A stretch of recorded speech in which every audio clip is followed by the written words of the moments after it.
I don't have that answer.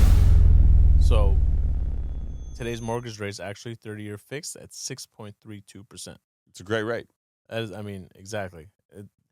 That's been a positive sign. I can't necessarily guarantee that it's going to stay here. I don't know what's going to happen to the 10-year. I know we're back. We were back in that Yeah. inverted yield curve for a little bit. Are we still there? No, I think we're out of it We're again. back out of it again. Yeah, I think we've been kind of dipping our toe back in there. But the Treasuries went down this week a little bit, which is actually really good for my business. But hmm um, yeah, I think that inflation is not under control. I think we're going to have some volatility in the Treasuries. And if you listen to the show, where we talked about the VIX being the fear gauge or volatility index. I think you're going to see some spikes and some volatility in the index as a result. People are not very confident in what's going to happen in the next couple of years, and why should they be? You've got Doge, a new government agency trying to be more efficient and change things. You've got a president who's very counter to traditional presidencies, who's been in the office before, and there was a lot of volatility associated with that presidency.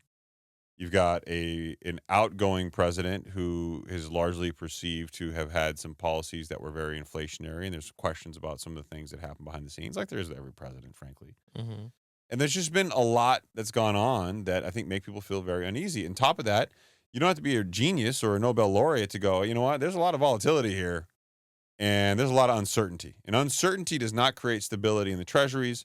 As the treasuries rise with this, uncertainty, guess what happens? Mortgage rates rise. Yeah. And they're gonna go up and come back down, but they're gonna hover in and around the same space until such time as something happens. And I don't think the Fed's in any position to cut rates anytime soon. Yeah. And I think that's also kind of what's going on here with tariffs now being back on the table, Yeah, and that's inflationary. right? It's inflationary. It's also creates a lot of uncertainty and instability with what's going on in the markets. And I think that the talking point of tariffs Mhm. initially starting off was probably viewed by most people as a negotiating tactic. It And still may and be. but to double down on it now and say March 4th, I think that was the date that Yeah, it was early March. yeah, they're back online.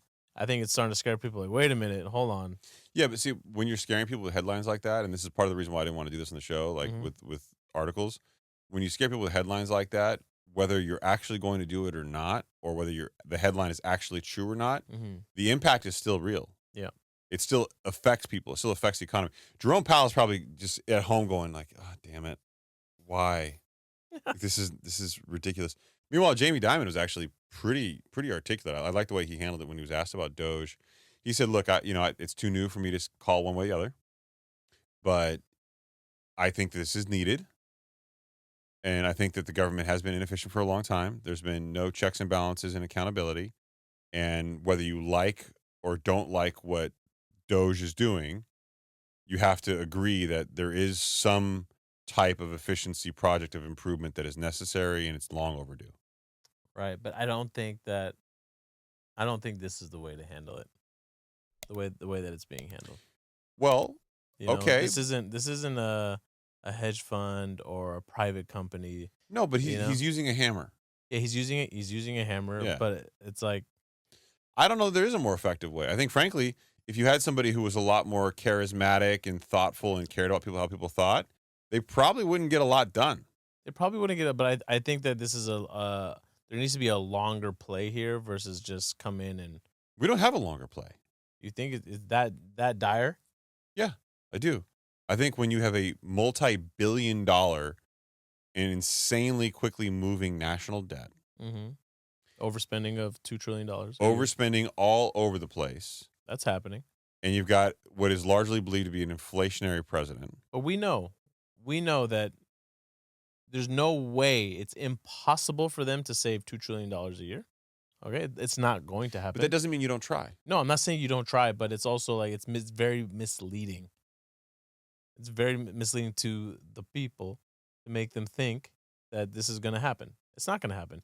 To tell people you're going to get a $5,000 stimmy check because Doge saved, it's not going to happen. Yeah, that was kind of a ridiculous speculation. You know, and it's like it's very misleading. It's making people think that look, now we're on board with everything you guys are doing. Yeah, go hurry up. I need that $5,000 stimmy check. Well, with AI, you don't need people to review tax returns. What are we doing here? It should be solely algorithmic. Yeah, but you've ran into this issue too, though, What? where you've given quotes to um, news reporters or someone that's writing an article, and then it gets flagged for AI, and you're like, "That's not true. I didn't use AI." Yeah, no, I know. Yeah, it happens to me So all the time. AI is wrong all the time. No, look, I just think that AI is evolving at a cadence that itself cannot keep up with, and I think that there's a lot of things that are.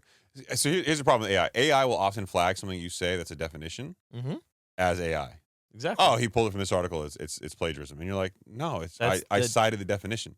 that's just the If you're like, hey, Chris, define the judicial branch, and I give you something that sounds a lot like a definition you can find online, it's because I can articulate what the definition is well. Yeah, I I memorized. shouldn't be penalized for Yeah, that. or I was basically trained to memorize the law. I'm an attorney.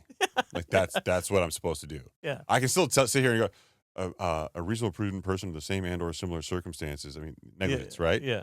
I know the definitions because you literally just burn them into your brain. I wish I could forget many of them.